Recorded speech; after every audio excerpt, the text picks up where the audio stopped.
Good morning, welcome to my channel. आज का topic है सब्जेक्ट वर्ब एग्रीमेंट, यानी दिए गए सब्जेक्ट में, वाक्य में दिए गए सब्जेक्ट के अनुसार वर्ब की कौन सी फॉर्म आएगी, ये हम इसमें निश्चित करने जा रहे हैं। आज लिया हमने कलेक्टिव नाउन्स। कलेक्टिव नाउन एक समूह होता है जो कई वस्तुओं से बल्कि आदमियों से मिलकर बनता है।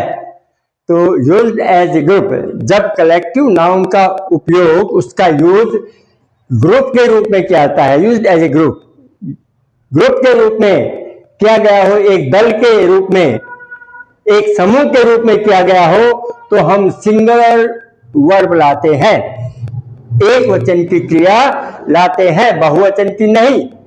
सिंगुलर नाउन, सिंगुलर वर्ब लाते हैं।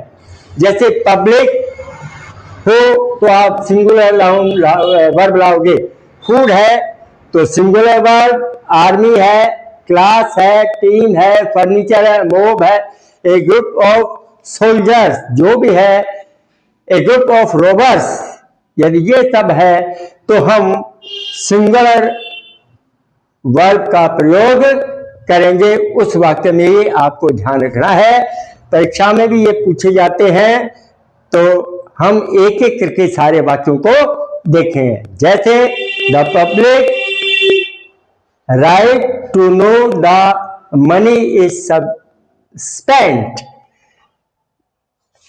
तो क्या है यहां, हैज या हैव, इसमें से कौन सा आएगा?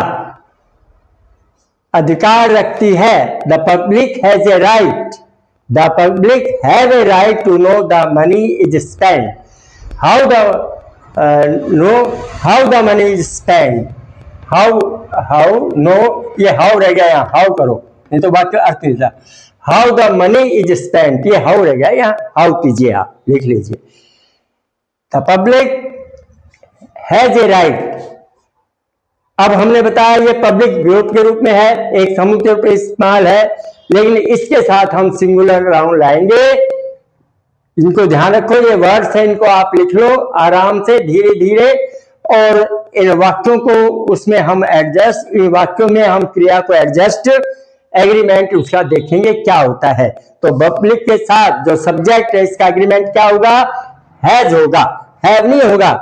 The public has a right to know how the money is spent. किस प्रकार से पैसा खर्च किया जाता है, यह जनता को जानने का अधिकार है, इसका अर्थ ये है। तो यहां हैज हम ले आएंगे। जैसे टैक्स का पैसा है, टैक्स कलेक्ट करते हैं गवर्नमेंट, जीएसटी कलेक्ट करती है, तो वो पैसा गवर्नमेंट किस प्रकार से खर्च करती है, किन चीजों पर खर्च करती है, किन मदों पर खर्च करती है, ये जानने का हमको अधिकार, यदि हम टैक्स पे ही हैं तो। दूसरा, the army of India very strong. Army is a collective noun. Army किसका समूह है? It is a group of soldier. Army is a group of soldier. जब ग्रुप हो, समूह हो, कलेक्टिव नाउन है, समूह है, आर्मी में समूह है सिपाहियों का, तो द आर्मी ऑफ इंडिया, तो हम लाएंगे इज या आर में से कौन सा लाएंगे? भारतीय जो सेना है वो स्ट्रॉन्ग है, ताकतवर है, तो क्या ताकतवर है नहीं, इज वेरी स्ट्रॉन्ग, तो एज आ जाएगा सिंगुलर नाउन। ये आर्मी आप लिख लो इन सबको और ध्यान रखो। The class going for a picnic is an R verb. ये चार option, therefore options are given here, choose the correct option from the given options.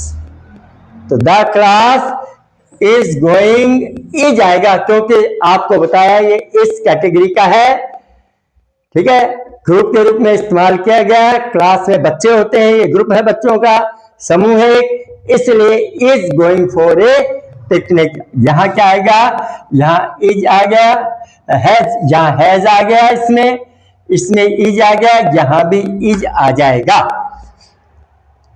A group of 15 rovers standing on the road, standing on the road, सड़क पर खड़ा है। डाकुओं का समूह, एक डाकुओं का 15 डाकुओं का समूह सड़क पर खड़ा है। इस खड़ा हुआ है या सड़क पर खड़ा है, इसमें हम क्या लाएंगे, वाज या वर या इज, ये 3 ऑप्शन है आपके पास, वाज, वर, इज, आर, ये 4 ऑप्शन है, वाज, वर, इज, आर। ये नहीं आएगा, ये इज छोड़ देते हम, वाज ले लेते, ये लेते हैं आर, एम, ये लेते हैं एम, वर, आर और वाज, ये ले लेते हैं 4 ऑप्शन। हमने 4 ऑप्शन इसमें ले लिए हैं, एम, वर, वाज और आर, ये हमने अभी छांट लिया है इनको। इनमें से सिलेक्ट करना आपको विच वन इज करेक्ट, ठीक है ना। तो a group of 15 rovers, am standing on the road गलत है, आई के साथ एम आता है, नहीं है। Were standing at the road, ये भी एक ऑप्शन हो सकता है, was standing on the road, are standing on the road. लेकिन आपको ध्यान रखो, ये एक टीम है, ये एक ग्रुप है, तो यहां ये सिंगुलर नाउन को शो करता है। तो सिंगुलर सब्जेक्ट है तो आप बहुवचन की क्रिया, प्लूरल के जो वर्ब है वो तो लाएंगे नहीं, वर्ब नहीं लाएंगे, आर नहीं लाएंगे, एम रूल के अनुसार है ही नहीं, आई नहीं है, तो हमारे पास क्या बचा, वास। क्या बचा हमारे पास, केवल वाज बचा ऑप्शन, जो यहां सही है। अब आपको बताया कि जब इस प्रकार से है तो बहुवचन नहीं आएगा, प्लूरल नहीं आएगा, तो आप एम कैंसिल कर देंगे, तो आपके पास क्या 25% गया, 75% आ गए, आप उत्तर के नजदीक पहुंच गए। Come to the near the answer, you have come near the answer. अब वर है, प्लूरल आपको बताया आएगा नहीं इसमें, तो 50%, आर कैंसिल हो गया, 25% बचा, तो ऑप्शन ये बच जाता है आपके पास, तो आप इसको कर देंगे वास।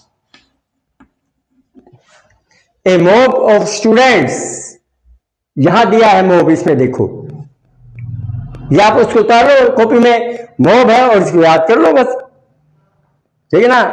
ए मॉब ऑफ स्टूडेंट्स, स्टूडेंट्स बहुवचन है, तो यहां ऐसा आता है जैसे रोबर्स है वो प्लूरल है, जैसे स्टूडेंट्स है प्लूरल है, पर यहां इसने सिंगुलर कर दिया, ए मॉब ऑफ। एक भीड़, छात्रों की एक भीड़ आ रही है, छात्रों की एक भीड़, मॉब किसको कहते हैं, भीड़ तो काफी होते हैं, क्राउड भी होती है, CROWD क्राउड माने भीड़, और भी होती है कई तरह से, लेकिन मॉब किसको कहते हैं, उग्र भीड़। कोई उग्र भीड़ हो, गुस्से में कोई भीड़ हो, इकट्ठे होकर आ रहे तो हम उसको मॉब कहते हैं। ए मॉब ऑफ स्टूडेंट्स, अब ये सिंगुलर यहां से इसने कर दिया, स्टूडेंट्स बहुवचन है, सिंगुलर से आप क्या करोगे,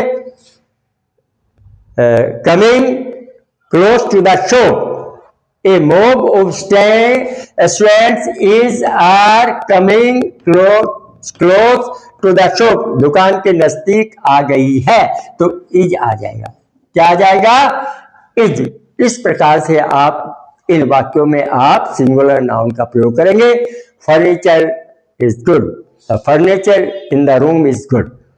फर्नीचर में, टीम में, मोब में, ग्रुप ऑफ सोल्जर्स, जो भी है आप सिंगुलर नाउन का प्रयोग करेंगे, जिनमें क्या हो, वाक्य में पब्लिक हो, कलेक्टिव नाउन हो, और उसमें पब्लिक हो, फूड हो, आर्मी हो, क्लास हो, टीम हो, फर्नीचर हो, मोब हो, एक ग्रुप ऑफ, इस प्रकार के वाक्य आए तो आप सिंगुलर नाउन लाओगे। जैसे ये हैज है, हैज सिंगुलर के लिए, थर्ड पर्सन सिंगुलर के लिए, और हैव प्लूरल के लिए, तो यहाँ थर्ड पर्सन सिंगुलर माना जाता है पब्लिक, हालांकि ये मिलकर बना है, समूह है किस चीज का, लोगों का, इसलिए हम इसको हैज ले आएंगे।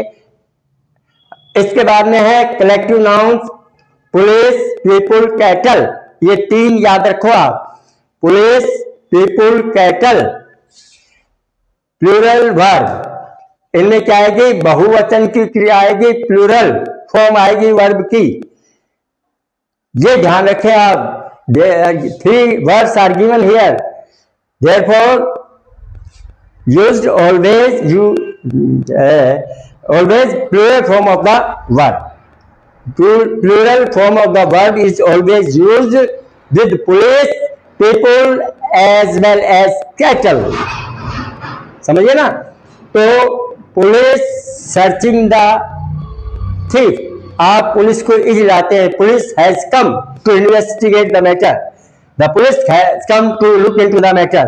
लुक इनटू भी कर देते हैं हम, इन्वेस्टिगेट भी, the police has come to investigate the matter, has ले आते हैं। पुलिस इज कमिंग, बहुत बार कर देते हो पुलिस इज कमिंग। जहां आप मार खा जाते हो इसमें हमेशा, ज्यादातर बच्चे जो स्कूल के वो नहीं समझ पाते हैं, तो पुलिस हमेशा प्लूरल नाउन में पुलिस आर आ जाएगा। सर्चिंग द थीफ, चोर की तलाश कर रही है, तो पुलिस कर रही हो बोलो हम, लेकिन यहां पुलिस के साथ आप हमेशा प्लूरल वर्ब लाएंगे। पीपल, ये जैसा ही प्लूरल है, पीपल आर हैप्पी, लोग खुश हैं, people are happy at the news, ये समाचार सुनकर लोग खुश हुए हैं। तीसरा है कैटल, इस ग्राजिंग नहीं आएगा, कैटल तीसरा शब्द आपको ये लिखवाया, आप लिखें इन तीनों को और याद रखें हमेशा। कैटल आर ग्रेजिंग, कैटल क्या होता है, पशु या मवेशी कहते हैं इनको हम, मवेशी फील्ड में, ग्राजिंग इन द फील्ड, खेत में चल रहे हैं। इस प्रकार से फिर मैं आपको एक बार दोहरा देता हूं। कलेक्टिव नाउन्स है, यूज एज ए ग्रुप लिया है, उनका किया गया है तो सिंगुलर वर्ब में शामिल होंगे। पब्लिक हो, फूड हो, आर्मी हो, क्लास हो, टीम हो, फर्नीचर हो, मॉब हो, ए ग्रुप ऑफ हो, तो इनमें हम सिंगुलर वर्ब का प्रयोग करेंगे। लेकिन ये ध्यान रखो आप थोड़ा, यदि आर्मीज ऑफ बहुवचन में हो तो armies of India and Pakistan are at the border, क्या करोगे, armies of India and Pakistan are at the border, border पर अलग अलग देशों की 2 आर्मी है तो बहुवचन में आएगा, फिर नहीं तो एक वचन में ही आएगा। ये आपने वाक्य देखे हैं, आप इन वाक्यों को ध्यान में रखें और परीक्षा में जब भी आए इसी प्रकार से आप इसका ध्यान में रख के उपयोग करें तो आपके अच्छे नंबर आएंगे। और इसको चैनल को लाइक करें, सब्सक्राइब करें और फॉलो करें। Thank you.